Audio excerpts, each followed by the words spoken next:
We talk about price discovery. Within the MSP system, how does that kind of work? Has been said about MSP in the last couple of years, where the farmer agitation seemed to have come to the point where there are two opposing camps. One set of farmers says, give us a legal guarantee of MSP. Government says that's not possible. So we must understand why this whole demand is coming. Because farming is so risky and because incomes are so unpredictable, so farmers say at least some guarantee of income I must have and the government should give it. We know that all farmers are not benefiting from it. Various estimates say that 9 to 10% of farmers in India are able to get the benefit of MSP across the country. So out of 12 crore farming households, barely around 1 crore farming households get the benefit of MSP. So what about the remaining 11 crores?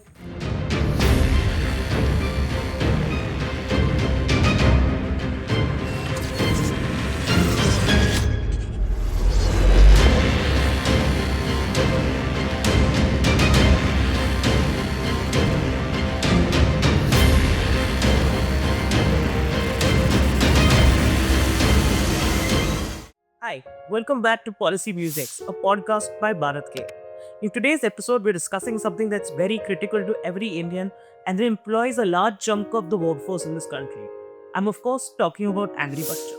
And I have a very special guest to discuss this with today. Mr. Pravesh Sharma is a former 1982 batch IS officer. During his time in service, he worked in Madhya Pradesh as well as in the government of India. He has served as district magistrate in 5 districts, besides senior state level assignments in food and agriculture, rural finance, and natural resource management. He has also worked for 3 years in the Prime Minister's office and as Agriculture Secretary of Madhya Pradesh. In his last official assignment as MD of the Small Farmers Agri-Business Consortium (SFAC), he led a national campaign to mobilize farmers into producer organizations. He is also often referred to as the father of Indian FPOs. After taking voluntary retirement from the government, he has continued to work in the agriculture space, launching an agri-tech startup that eventually merged with Samunnati, India's largest agri-enterprise, where Pravesh Sharma now serves as director, leading strategic initiatives. Besides this, he also serves as the chair of the steering group of the National Association of Farmer Producer Organizations, NAFPO, a platform created to build awareness of issues related to FPOs. So, thank you so much for taking the time out to be here today. You and I have, of course, spoken before, but I think I'm really going to enjoy today because I get to really deep dive into some of the issues that are ailing agriculture and our farmers with you. But before we get into that, I think it'd be lovely for our audience if we could, discuss your journey and really understand why you care about the agriculture sector so much and the people who work in it. So thank you, Karam, for this opportunity. Thank you to BharatGain for this series. And I think it's very important that the experience of practitioners like me, I'm just a simple, I consider myself a worker in the agri space who's had the privilege to work in different capacities from different platforms and basically learn something. I'm by education and arts postgraduate from Delhi University. But through a series of, I would say, very happy circumstances, I end up um, getting very interested in and then getting deeper and deeper into issues around agriculture. So I, like any typical urbanite, I was born and grew up in Delhi, went to college and university in Delhi, got into the civil service.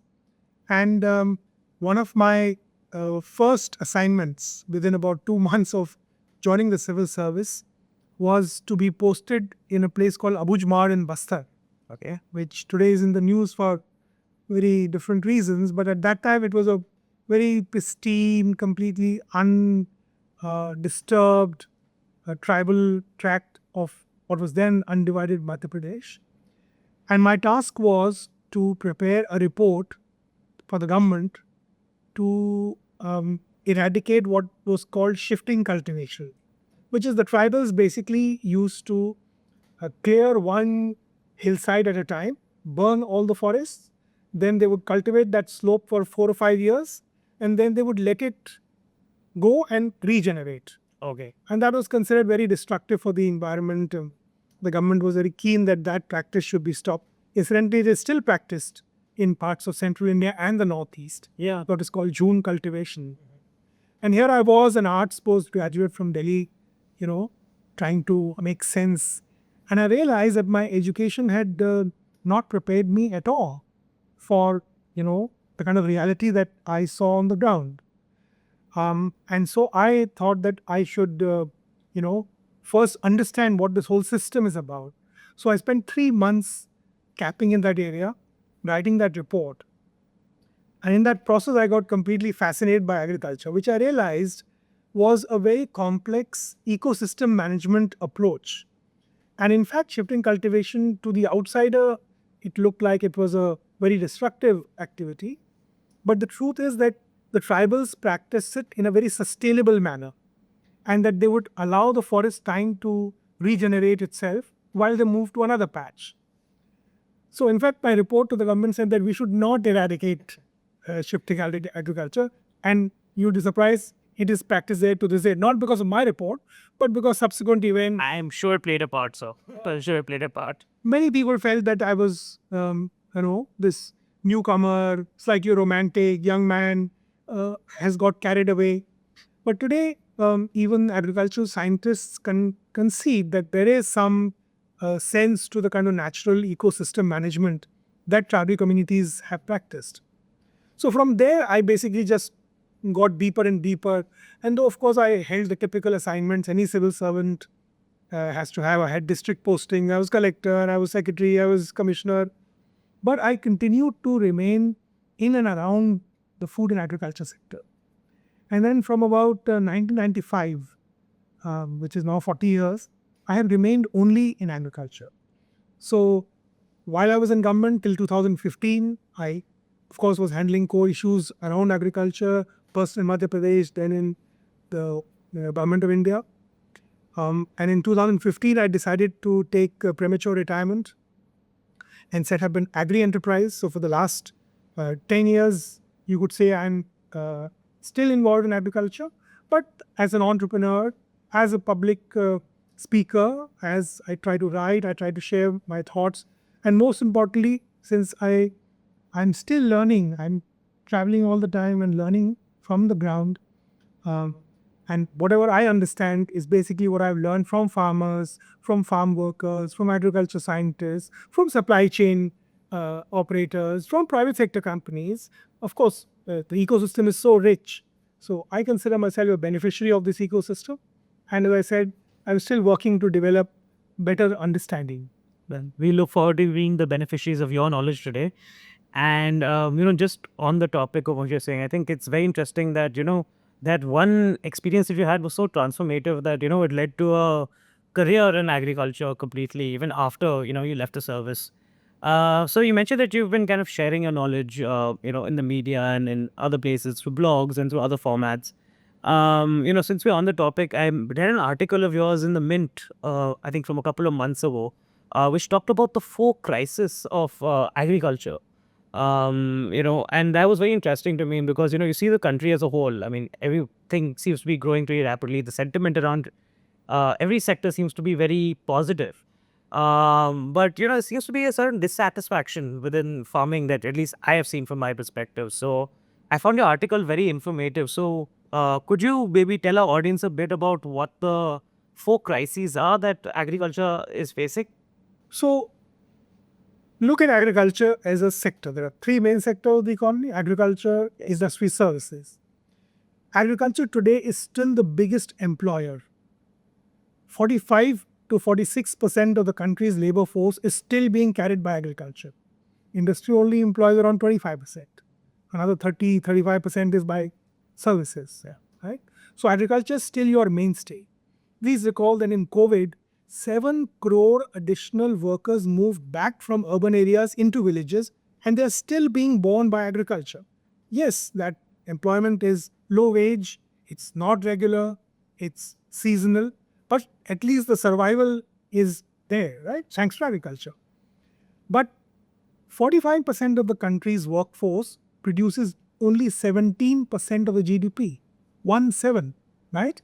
So obviously, there is a huge amount of, how do you say, surplus pressure on agriculture, right? which drives wages down. Absolutely. So the four crises that I've talked about starts with this. That the first and foremost crisis is that you have a, a massive income and investment challenge. All government data, the private sector consumption studies, all of them are pointing out to the fact that the average income of the agricultural household is barely, 1/3 of the total income that that household is earning. That means even a so-called farming household is not earning the bulk of their income from agriculture. Okay. Only 1/3 comes from agriculture. 2/3 is coming from wage labor. They work on other people's farms. They migrate to nearby towns for seasonal employment. They'll do some non-farm activity. They might run a small shop, right? So that's how they're making do. So the first challenge is that agriculture is simply not remunerative enough for our farmers. And that's the core challenge. Okay. If you don't have enough income, you will not make enough investment. So the income crisis is reflected in an investment crisis. Okay. Around 25 years, 30 years ago, you could say the government was a big investor in the agri economy, and there was a matching investment by farmers. For example, if the government were to build a canal, farmers will then invest in leveling their fields, making field channels to use that water. Over a period of the last 3 decades, and this is not a short-term thing, it's a crisis that has been building up for at least 3 decades. So I'm not making any accusation against any present government in power in the center of the state. This is a crisis which is built up over 3 decades plus. So public investment in agriculture has consistently fallen, because of which private sector investment, when I say private, it means the farmers. Yes. Because the farmer does not see income coming out of the farm, he's not going to invest in land improvement, in better farm machinery, in putting sprinkler or drip irrigation, in installing a more energy efficient pump, right? Just like any entrepreneur. Like any entrepreneur, the farmer is the ultimate entrepreneur. True? We say we have the largest farm cohort in the world, 140 million or 14 crore households. Even if that number is, debatable, we certainly have something between 11 to 12 crore farm households. So these are 11 to 12 crore entrepreneurs. True? And their basic challenge of accessing finance, investment finance, technology or regular productivity enhancement, and markets. These are the 3 challenges that the majority of our agriculturists are still not able to find, if I may say, satisfactory solutions to. And this is the first of the 4 crises. Okay. The second is that we have a huge, what is called a natural resources crisis. We have degrading soils. We have hugely polluted major rivers. We have the challenge of very erratic weather patterns. We have heat spikes. We have excess cold waves, right? So all this is impacting the natural resource base, and the predictability of crops is becoming more and more risky, right? Earlier, there was a fairly stable prediction that you would make that if this is the sown area, if the monsoon is right, or if the Rabi irrigation is right, you would be in this range of production. Yeah. These days, even government agencies or private sector is not able to make these estimates because at the last minute, there might be a terminal heat spike in February, and you had it 2 years ago, and your wheat crop completely, this year, fortunately, we are okay on wheat. We had a good bumper crop. So there is the investment and income crisis. There is the natural resources crisis. There's a third, which I call the technology crisis. What are the technology crisis? All our major crops are suffering technology fatigue. There is no breakthrough in any of the major crops. When I say the major crops, I mean the staples, the food crops, wheat, paddy, pulses, oilseeds, cotton. All of them are seeing stagnant yields for the last, or sometimes in some areas even falling yields. Why is that? That's because the level of investment that should go into agri research and extension is not happening. Again, the public sector was the leading investor here. Over 30 years, this investment has stagnated. And ideally, people say, international norms say that around 2% of the agri GDP should be put into, of the GDP should go into, in our case, it's less than 1%. And that's again reflected. Studies have proven that investment in agri R&D has the highest multiplier effect in the economy. Okay. Highest. You would think it's education or health. It is not. So we've talked about three crises: income, investment, natural resources, technology fatigue. Yes.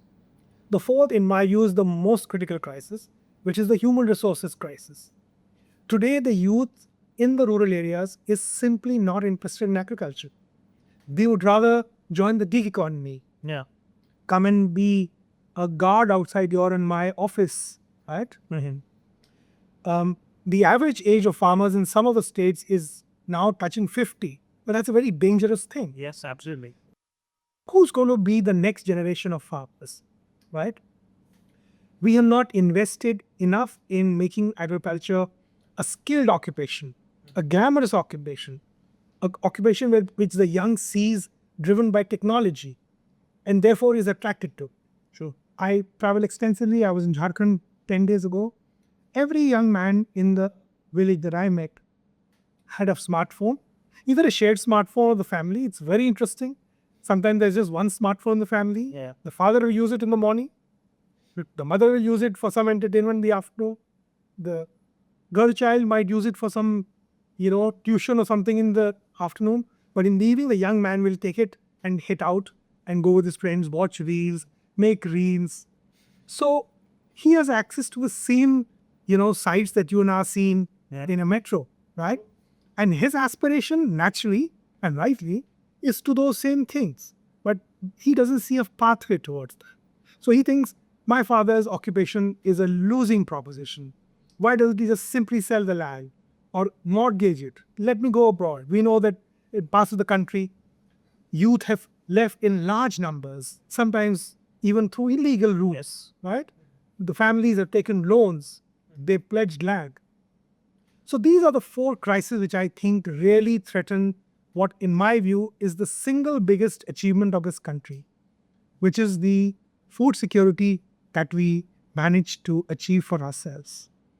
In my view, there is no greater achievement that India has. India has many achievements, no question about it, in many scientific areas, in many industrial areas. But I would say that the single biggest achievement in India is that a country which produced only 50 million tons of food, 50. We were dependent on food imports, on food aid. America passed a special law called PL 480, Public Law 480. It was only to give food aid to India. But like all aid, it was tied to some string. Conditionalities. So India always had an independent worldview, an independent foreign policy. There was always pressure to conform to, certain views which were not always our own views. But India resisted that and then developed its own ecosystem. So that ecosystem is the biggest achievement of India. It put up state-of-the-art universities and research systems, very good extension systems to take that knowledge to the farmer, credit systems to finance farmers who adopted this new technology. Don't forget, till the 60s, farmers were just growing traditional crops through traditional means. Rice was not even sown in lines. It would simply be broadcast in the field. Wow. Right? So our farming community showed immense, that's why we're talking about entrepreneurship. Yeah. It showed immense entrepreneurial, ability to adopt state-of-the-art, at that point, state-of-the-art technologies. And we became self-sufficient. And that whole ecosystem consisted of, as I said, research laboratories, extension systems, credit supply systems, input supply systems. Fertilizer factories are created. India had no fertilizer factories at independence. It created fertilizer factories. It created a whole price signaling mechanism, your Commission on Agriculture Cost and Prices. The MSP was part of this. And the PDS was a large part of this. So the public distribution system procured surplus grain. Punjabis don't eat rice, right? But they produce huge quantities of Parana's rice, which is eaten in the south. Because the south is deficit in rice production because they do not have that agroclimatic conditions. The PDS and the MSP system ensures that rice can be procured in Punjab and Haryana and then shipped to the southern states where it helps to meet the demand. This is the ecosystem. This is the achievement which, in my view, is under threat because of these four crises. So, I mean, since you mentioned it, I mean, these changes that came about in agriculture, were these, what people have called the green revolution in India? Were they all part of that? And all the things you say are great achievements. So, today, what we see, is there any relation to the decisions that were made back then to the current situation we find ourselves in vis-a-vis agriculture? So I'd say that, till about the year 2000, I regard that as a cutoff. Um, the policy initiatives which the government took were critical in driving growth in agriculture, right? Since 2000, so now a 25-year period we're talking about, something very interesting has happened on the market side, right? So till the year 2000, our food basket was very heavily cereal dependent, right? Yes. But in the last 25 years, as India's per capita income has steadily risen, the consumer demand has changed completely from cereal dependency to greater, shall we say, inputs for milk products, Yes. dairy, processed dairy products, meat products, poultry products, eggs, chicken, right?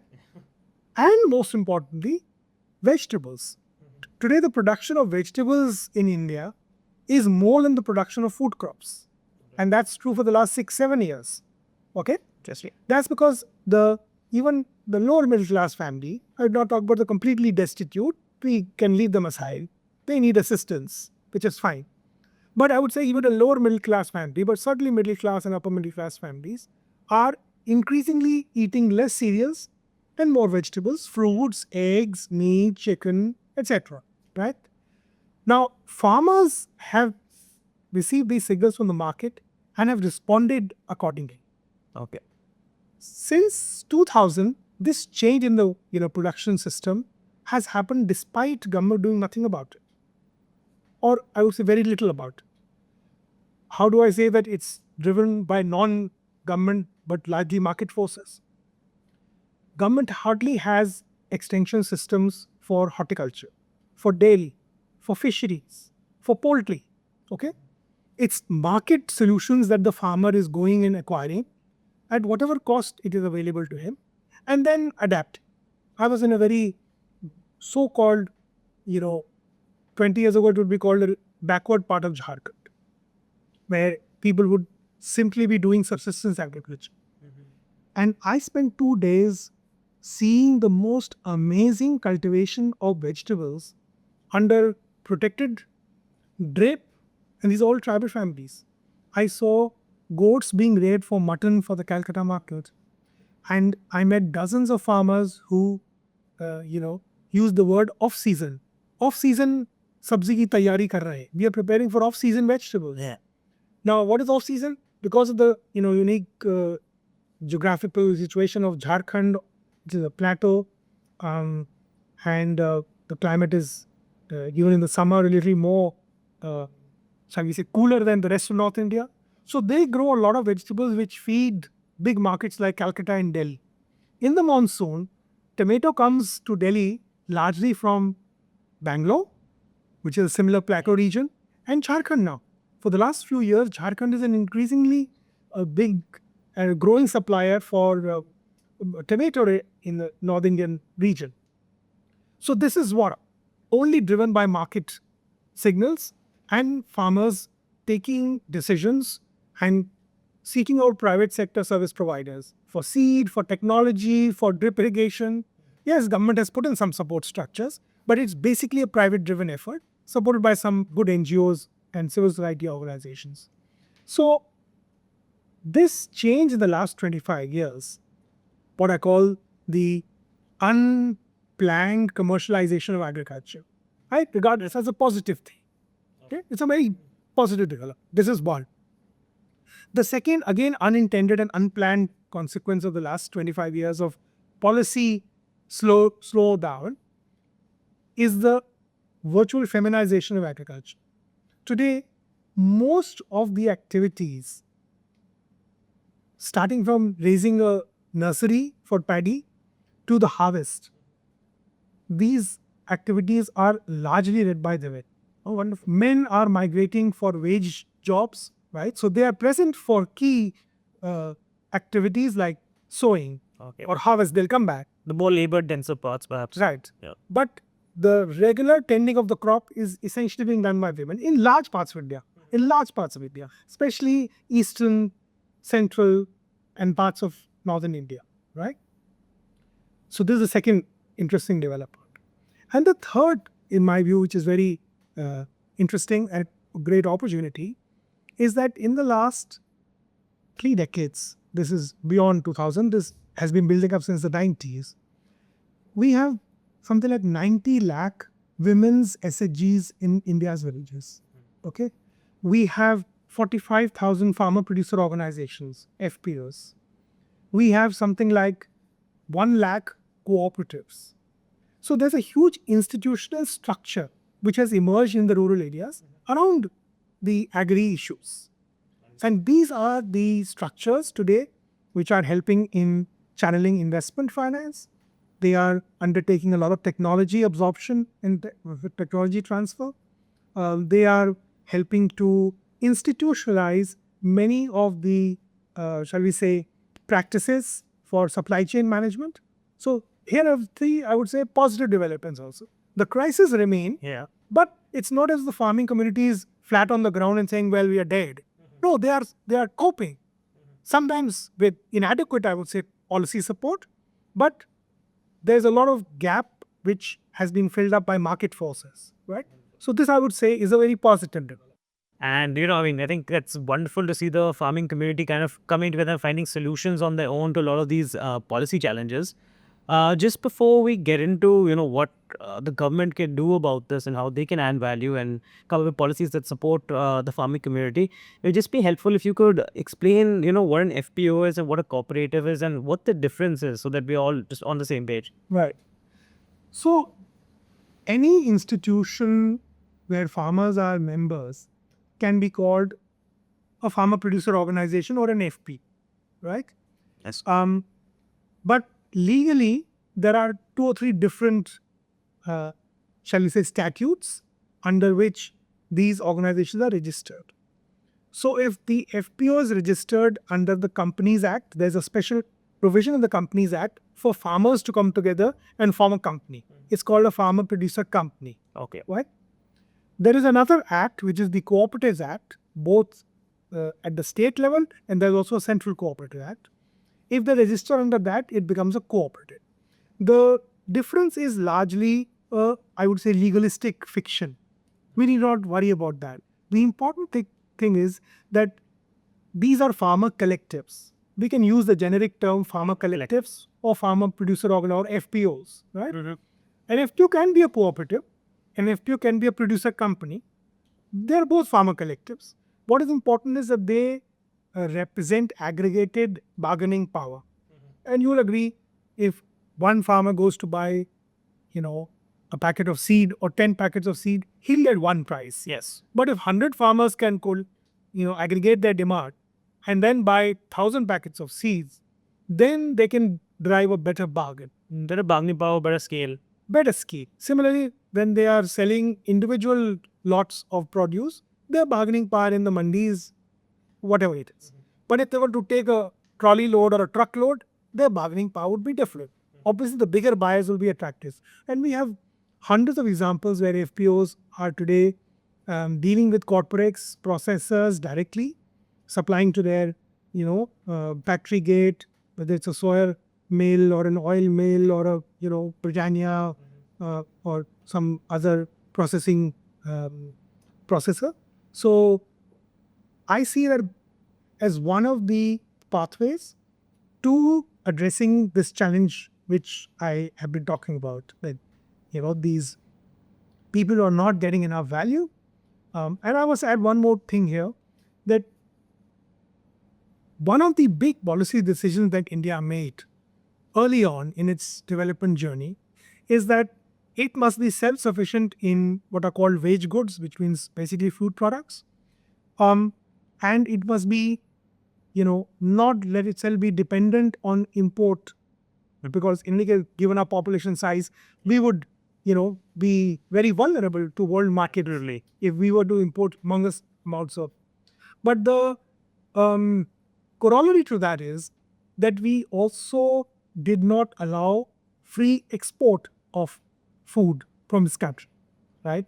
So the closed markets that India offers to its producers, which of course I'm talking about the food crops. That's you can still export other things. As you know, we do export a huge amount of marine products. Yeah. We export basmati. That is the only exception. But every few years you'll hear that there's a ban on rice export, or there's a ban on, and there's still a ban on wheat export. There's a ban on sugar also recently, if I remember correctly. The sugar ban is normally not allowed to be exported unless the government allows it. Okay. So India is not seen as a very reliable food supplier to the world markets, because of which it has not built up its whole, I would say, opportunity there. And the downside of that is that our farmers have, on an average, and there are studies to back this up, on an average realized 15% lower value than they would have if India was a more open trading country, right? So if you see the cumulative effect of that 15%, it's like a tax, right? It's like a tax on the farmer. So opportunity cost. Opportunity cost, and that slows down capital formation. It slows down his ability to make investments in the farm. It impacts productivity adversely. He's more likely to postpone technology enhancement and upgradation. So there's a whole cumulative chain effect of this decision. Maybe that decision was justified at a point of time when we were food insecure, but maybe it's time now that it should be reviewed. Many people think that India should be the food basket of the world. Yeah.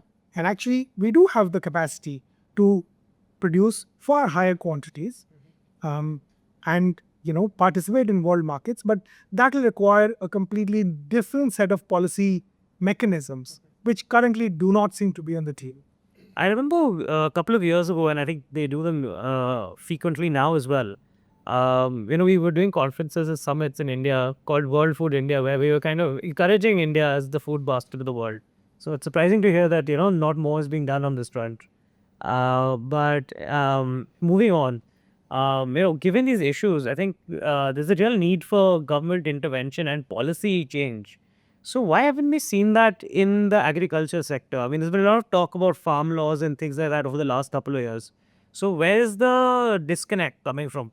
So again, I must emphasize, this is not something that we can only say we are witnessing in the current, government's tenure. Yes, absolutely. I can say, and having served in the government at that time, that at least for 3 decades, there has been no strategic thinking in agriculture.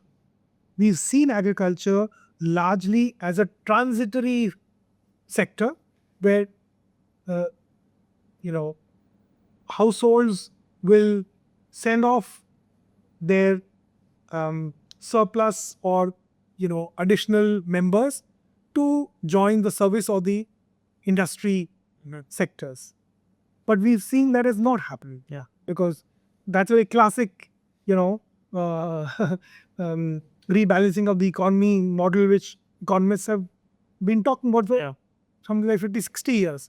That as a country develops, the share of population in agriculture reduces, they move on to employment in industry, services, and agriculture becomes viable because there is more unit of land per household. It is not happening there. As I said, we've actually seen a reversal, though a minor one. Yeah. We had gone down to about 43% of labor dependency on agriculture, which has gone back to around 45%, which means that agriculture has absorbed labor which was displaced from industry. That happened because of COVID, of course. Yeah, that's an extraordinary event, but still. But the point that is, many of those units could not be revived, and they closed on permanently, so that labor has remained in nature. So I would say that this is a larger political economy problem, right? It can't be simply problem which can be put in the domain of agriculture policy making. The larger development model that we seem to have adopted is that we will have a kind of capitalist model, and there will be a kind of growth in industry and services which will suck labor out of agriculture. And for 30 years that doesn't seem to be happening. So we should, I think, revisit this whole assumption or series of assumptions that goes into this kind of policy. My personal experience, I'm not an economist, number one, so I will be forgiven for trampling into the domain of the specialist. But whatever I understand, there is a huge amount of suppressed value in agriculture. And that suppression is because of policy. Okay. Right? Government policy actually suppresses prices in agriculture. And economists understand this. And they say that it may be necessary for a while. Maybe it is, I don't know. But that suppression has led to lower consumption. Consumption of what? I mean, what do rural households consume with their income? They are growing the food, so they don't need to buy food, but they'll buy manufactured goods. Yeah. They also want to buy clothes, shirts, televisions, refrigerators, motorcycles, right? That means who's suffering that suppressed demand in agriculture? It is the manufacturing sector. True. Right? So there's a vicious cycle here. Because of the suppression of agriculture prices, demand remains suppressed, the economy as a whole suffers. Can you have completely unregulated, shall we say, markets in agriculture? Certainly not. I don't think anybody would say that markets need no regulation. Look, if stock markets need regulation, capital markets need regulation, labor markets need regulation, so agriculture markets also need regulation. But today that regulation is a tool basically to keep prices within certain bands. Yeah. Right? And prevent the farmer from realizing a demand-supply based pricing discovery, right? If that were to happen, and I don't think it can be done overnight, but I think we can have a pathway towards that. Yeah. And there will be some people who will get affected and they should be taken care of. There are people who will, because of the inevitable rise of food prices, will suffer. We should take care of them. There should be public instruments, whether it's PDS, cash transfers, free food. I'm all for it. But I think that the potential of agriculture to generate higher value should be allowed to be unlocked. Yeah. And for a while, it will actually create more jobs. It will attract the young back into agriculture. A lot of other things have to be done. We'll have to create skilling. We'll have to make technology the driver. Today, when you and I communicate with someone, technology is driving it. Yes. Look at the cell phone. I belong to the generation that did not even have functioning landlines. When I began the service as in Bastar, I did not have access to a telephone. There was only a local telephone in that little village where I was posted. To talk to the district headquarters, I had to go to the police station and use the police wireless in an emergency. It's only later that STD and all these things came, and now you take it for granted. You can talk to anybody from anywhere in the world. When you travel abroad, we are carrying our phone and people are calling us with local tasks. Yeah. They don't realize that we are abroad. So we have to make technology the central part of agriculture going forward. And I hope to see that. Still, I'm still very, very hopeful that we will be able to harness the immense potential of our agriculture sector led by technology. Look, the Green Revolution was also led by technology. At that time, it was the cutting edge technology. It was the AI of that time. When the first, demonstrations were made, farmers said, we can't understand, it's too complicated. It's not for us. हम जैसे बाप दादा की खेती करते थे वैसे ही करेंगे. But scientists, extension workers with patience explained to them that no, it's not difficult to master. And today it's second nature to farmers. You don't have to tell any farmer in India who grows paddy that first you have to have a nursery, and after how many days you need to take it to the field, when to irrigate. He knows that in his sleep. Yeah. Okay? But if we want him to undertake, let's say, cultivation of capsicum or broccoli, because market is today rewarding those, we'll again have to teach him the technique of these crops. Yeah. It will only require 1 or 2 seasons of support. And I don't think today we need to hire an army of people to go to the field. That was the only thing at that time. So the government hired lakhs of extension workers. Today I don't see that happening. But today maybe we need to invest in technology where the farmer can simply on that family cell phone, be able to access that latest knowledge.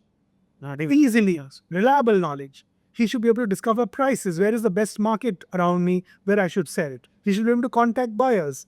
So I hope that we'll be able to. There are some people working at it, but it is not happening at scale.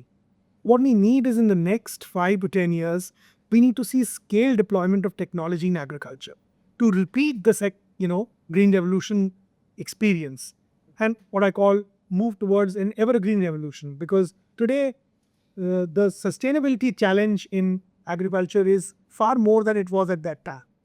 At that time, we didn't have the same population, we didn't have the same pressure on land and water resources. Today, those are all constrained. Yes. So now we have to achieve the next revolution within these constraints. We can't do anything major about climate change. Let's face it, it's going to happen at the pace. But we can, with today's knowledge, cope with it better, take that knowledge quickly to the farmer and help them, scale these value chains in a more beneficial manner for them.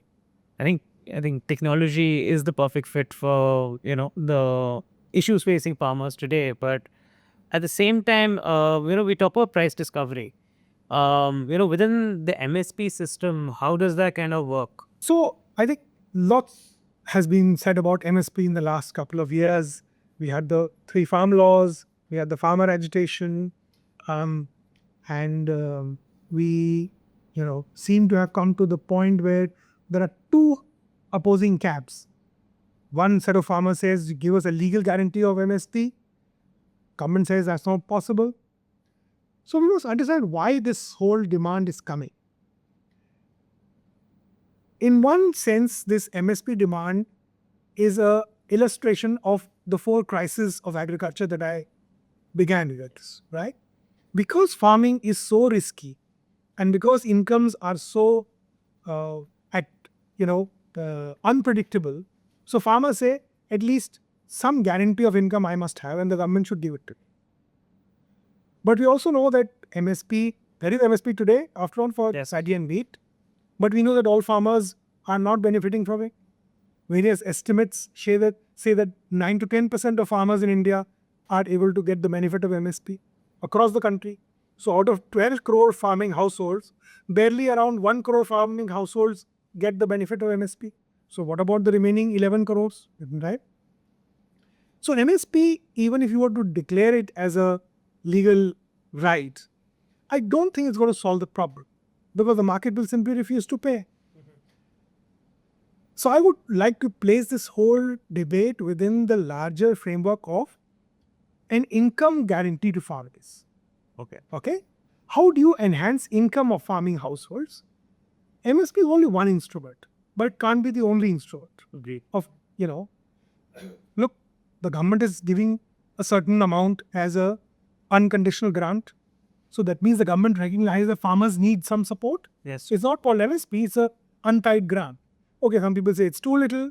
Maybe in the future, if we can afford it, it might go up. But even that will not solve the problem. Okay? Because that cannot guarantee a certain minimum return on the investment made by the farmer.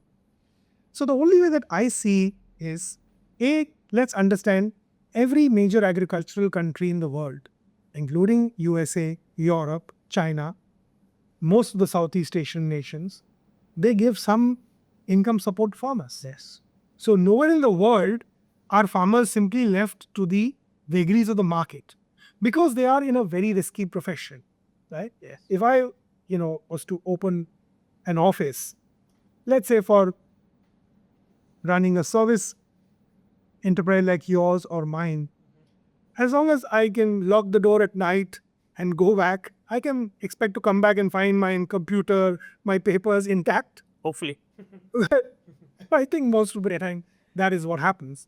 But a farmer has a factory without a roof, right? His crop is ready to be harvested next week, and then there's a hailstorm and everything is flattered, right? So everybody recognizes that farming is the most risky occupation. So there has to be some form of support. And various countries have tried various methods. Okay, I don't think that we can simply say that, okay, we'll apply so-and-so's method. But I do believe that we need to study the best and have a combination. Look, crop insurance has not worked anywhere in the world as an only solution. Crop insurance works in some situations. Income support works in some situations. There is something called the price differential scheme, which even we did a small experiment in Madhya Pradesh a few years ago, but gave it up. So I think that it'll have to be a combination of many things. Of course, the primary support has to come from the market. So you can make markets more and more efficient, transparent, fairer, more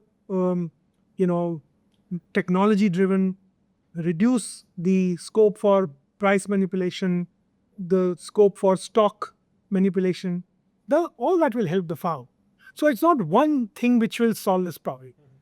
Just like the Green Revolution, we have to build in that ecosystem where some amount of government support will definitely be a very major component. You cannot run away from. So I think what I'm taking away from this is that a lot of these issues are very long-term nature. I don't think any one government can, in a 4-year span, really fix these things, right? What we need is kind of like long-term roadmaps, like almost like a 5-year plan for agriculture that subsequent governments can build upon, and really take us back to the glory days of the Green Revolution in terms of agriculture, and really help our farmers achieve their potential. But another thing that I've been thinking about, and that we've been discussing, at our organization is, India has been kind of on a free trade agreement drive of sorts. We're talking to a lot of countries about trade agreements, whether that's the US or the European Union, and recently we signed one with the UK. A lot of these, countries are looking for access to our agriculture market. And I just wanted to get your view on, what the implications could be for farmers, and, what we can look at, what potential externalities would come from that. So you're quite right. Agriculture world over is one of the most protected sectors. Even the USA or Europe or Japan, Europe, they're very powerful, though. they have duties going up to 300% for some of their agri produce, because everyone realizes that the conditions of cultivation are very geospecific. You cannot compare a farmer in India to a farmer in the US or a farmer in Europe. Okay, and which is why every country decides what is the level of support that they can afford for their farmers. So I don't think that you can simply open up a sector which has not even been allowed to sell to the world so far to compete with imported. And I'm sure that that's been the consistent stand India has always taken. Yes. And I'm sure that even in these negotiations, this will be a very major red line. Yeah. I do not see this being easily compromised. There can always be some, exotic processed cheese. There could be some very specialty products. We are already a very big importer of agri commodities. As you know, we import almost $10 billion worth of edible oil because we are deficient. We import $9 to $10 billion worth of pulses every year. So we are already, buying a lot from the world. But another thing that I must share with you is that agriculture is the only sector where India enjoys a trade surplus. Our agricultural sector exports at least anything between $40 to $45 billion worth of products every year. And it imports something between $32 to $35 billion. So there's a healthy $10 billion surplus every year. We don't have a surplus in the manufacturing side, but that's largely because we are huge importers of oil. That's our single biggest item. But in agriculture, we enjoy a trade surplus. Okay, I accept that we are the biggest importer of almonds from America, for your knowledge. Yes, we are very big players in shrimp exports. In basmati, we are the number one. We are the number one in buffalo, frozen buffalo meat exports. We are very big in spices, as you know. So we do have huge competitive advantage in some of these sectors. Um, but if you were to allow a kind of flood of imports under some sort of free trade regime in agriculture, it would definitely, I think, negatively impact your sector. I don't think that's likely to happen because the government has always, irrespective of the political color, governments have consistently safeguarded this sector. And I'm sure that even if some compromises have to be made for select products, it's not going to hit the sector overall in a negative way. That's my belief and firm conviction. So I think we covered a lot of important ground here today. I know you're a busy person, so I don't want to take up too much of your time also. So just before I let you go, any last thoughts you want to share about agriculture with our audience? Anything, you want to leave us with to think about? So agriculture is the only, I would say, subject that touches every citizen of the country, whether they're interested in agriculture or not. Even the poorest person has to have at least one meal in the day, Absolutely. minimum two, most of us will have, right? And that's agriculture. Okay. You have a cup of tea, that's agriculture. That little milk. Okay. You have a little sweet tooth, well, there's sugar, and that's agriculture. So agriculture is the one thing that we just cannot forget about. You may not consciously think of it, but it is impacting you. It is giving you life. Yes. I can live without my phone. We did. My generation had no cell phone. I don't know about my generation, but I take a What I understand saying that to a current teenager would be blasphemous. But there was life without cell phone, and we lived quite well. But I could not live without food. Yes. That means the farmer is not just producing a product, he's producing life. He's at least producing life-giving material. Therefore, I always feel that a farmer should be treated differently from a factory worker, an office worker, or anybody else who's not into agriculture. He is in the business of supporting life. Okay? What I think we have lost in the last 25 years that I was talking about is this sympathy. I would not use the word sympathy, I would say empathy. The identification of every citizen with the farmer. And part of the reason why policymakers are not paying, I'm not saying nothing is happening. Of course, there is policy. That's why, things are continuing. But let's say we are continuing on our old momentum. Okay. Today, I speak to a number of young people who respond with great impatience when I talk about these issues. Okay, so yeah, we know these issues. Why don't they just give up their land? Maybe corporates can do contract farming, they'll do it better. Like we tell you, they will not be able to do it better. They'll not. We've seen the results of corporate farming in Latin America, in Africa, and it's horrendous. It's very, very bad for the land, for water, for the environment. So I don't think that's an answer. Especially not in a country like India, where if 43% of your labor, that means something like 60% of the population is dependent on agriculture living in the rural areas. So you can't wish them away and give away large chunks of land to corporates to farm. Okay? Because it's not just a food production system, it's also your default employment system. And you need to preserve it. So what I would like to see is a better image for agriculture, which will also help raise their own self-esteem. We talked earlier about the problem of the rural youth not interested in agriculture because they feel, many of them, they have gone to colleges, some of them have gone to engineering colleges, and I've met people who said, we did not reveal that we are from a farming household because people try to look down upon you, right? And I think that's very, very dangerous for a society, any society, but certainly for a society like India. So I'd like to see, almost like a campaign, and it can't be done by the government alone. It will involve civil society, it will involve the media in a very big way.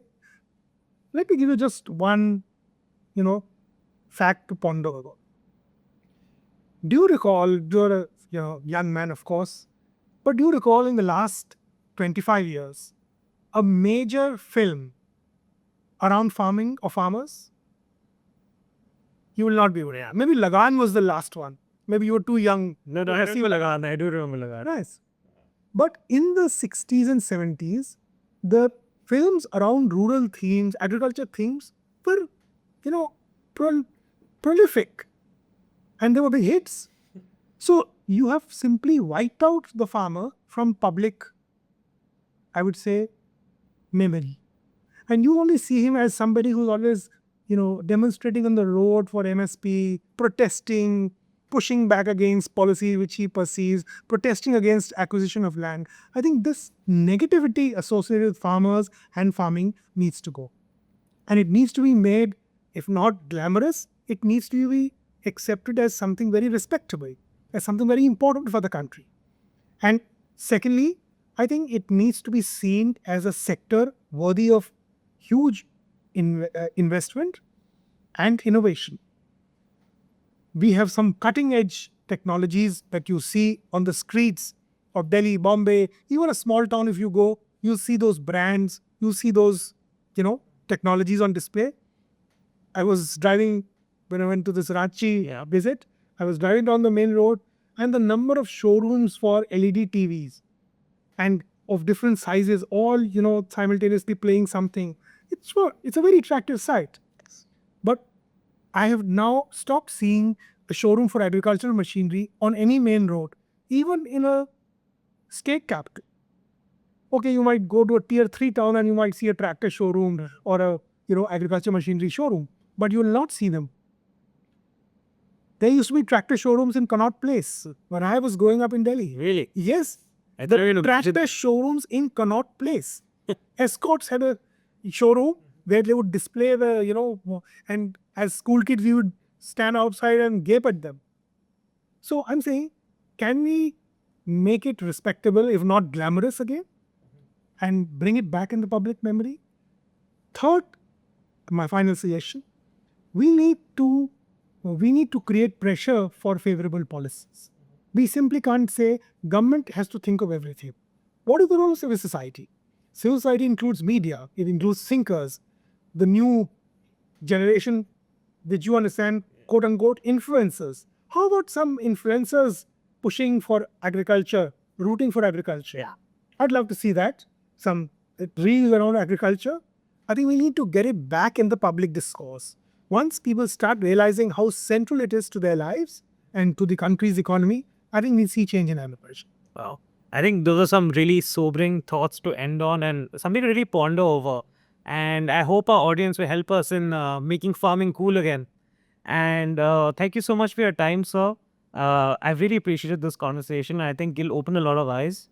And thank you to all our viewers for tuning in. We look forward to showcasing more such conversations at BharatGain.